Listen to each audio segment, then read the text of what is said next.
Subscribe now and press the bell icon. Never miss an update.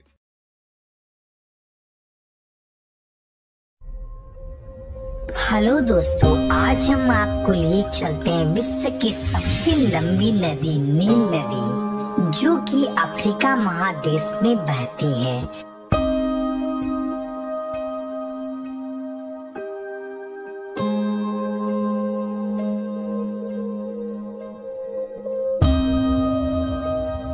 दोस्तों, यह नदी इतना लंबा है, इसका अंदाजा आप इससे लगा सकते हैं कि यह कुल 11 देशों से होकर गुजरती है।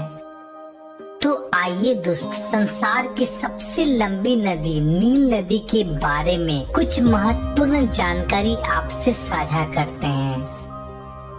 दोस्तों, नील नदी अफ्रीका का सबसे बड़ी झील विक्टोरिया झील से शुरुआत होते हुए यह कुल 11 देशों से होकर गुजरती है, जिसमें से प्रमुख देश मिस्र, सूडान, युगांडा, इथोपिया होते हुए यह भूमध्य सागर में जाकर मिलती है।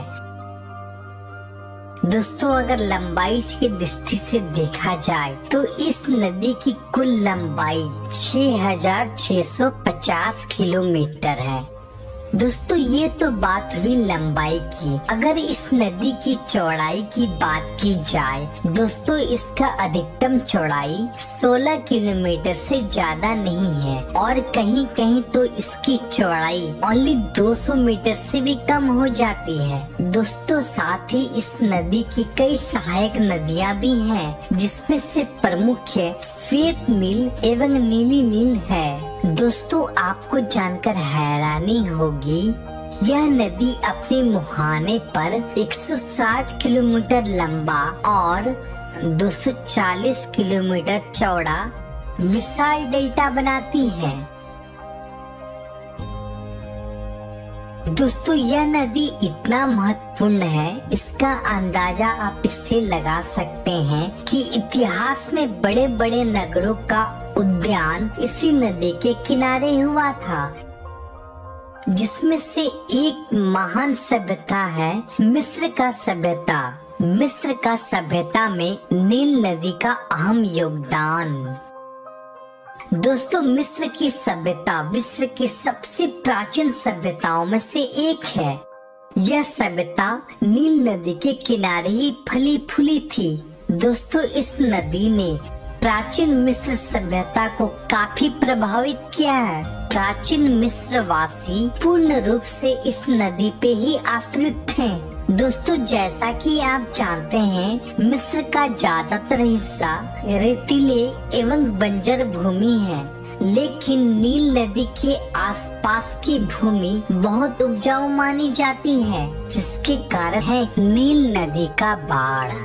दोस्तों, हर साल अगस्त के महीने में नील नदी में भीषण बाढ़ आती है, जिसके कारण नदी का जल स्तर काफी बढ़ जाती है। शुरुआती में तो यह बाढ़ यहाँ के लोगों के लिए नुकसानदायक होता है, लेकिन बाढ़ का पानी घटते ही यह बाढ़ वरदान साबित होता है, क्योंकि बाढ़ का पानी घटते ही पूरी मैदान में उपजाऊ काली मिट्टी की परत बैठ जाती है, जिसके बाद फसलों का पैदावार काफी बढ़ जाता है, जिसमें मुख्य फसल गेहूं, पश्तन, कागज के पौधे और भी बहुत सारे मुख्य फसलें यहाँ उत्पादन किया जाता है, जिसके कारण मिस्र वासी नील नदी के इस बाढ़ को नील का तोहफा भी कहा जाता है। दोस्तों, मिस्र वासी का उत्थान में नील नदी का बहुत बड़ा भूमिका था, जिसमें से मुख्य रूप से यातायात, भोजन, घर बनाने के लिए उचित सामग्री एवं मुख्य रूप से कृषि पर पूर्ण रूप से इसी नदी पर ही आश्रित थे। दोस्तों, वर्तमान समय में नील नदी के बाढ़ से बचने के लिए आसमान डैम का निर्माण किया गया है, जिसे 1970 के दशक में बनाया गया था। दोस्तों यह नदी मिस्र के लोगों के लिए इतना महत्वपूर्ण था, इसका अंदाजा आप इससे लगा सकते हैं कि मिस्र के लोगों ने अपना कैलेंडर भी नील के मौसम के चक्र के हिसाब से ही बनवाया था, जिसमें मिस्र वासी अपने कैलेंडर को 3 हिस्सों में बांटा था। पहला चक्र नील नदी का बाढ़ था, दूसरा चक्र फसल लगाना और तीसरा चक्र था फसल को काटना। इसी के आधार पर प्राचीन मिस्रवासी अपने खुद का कैलेंडर का निर्माण किया था। दोस्तों नील नदी प्राचीन मिस्रवासी को घर बनाने के लिए काफी सामग्री उपलब्ध करवाती थी दोस्तों, जैसे कि चूना पत्थर, ईंट, बालू।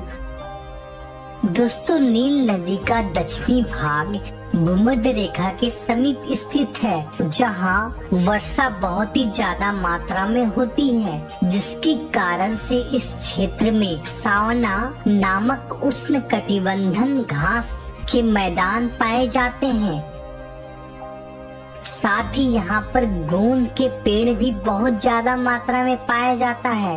यही कारण है कि आज सूडान विश्व का सबसे ज्यादा गोंद उत्पादक वाला देश है। दोस्तों नील नदी अफ्रीका के लिए एक वरदान साबित हुआ है, क्योंकि मिस्र सहित अफ्रीका के कई मॉडर्न शहर आज नील नदी के किनारे ही बसे हुए हैं। तो दोस्तों आज के वीडियो में इतना ही। दोस्तों अगर वीडियो आपको पसंद आया तो लाइक जरूर कीजिए, साथ ही साथ इस वीडियो को ज्यादा से ज्यादा शेयर कीजिए, साथ ही हमारे चैनल को सब्सक्राइब करना बिल्कुल ना भूलें। फिर मिलते हैं एक नए वीडियो में एक नई टॉपिक के साथ, तब तक के लिए गुड बाय, टाटा।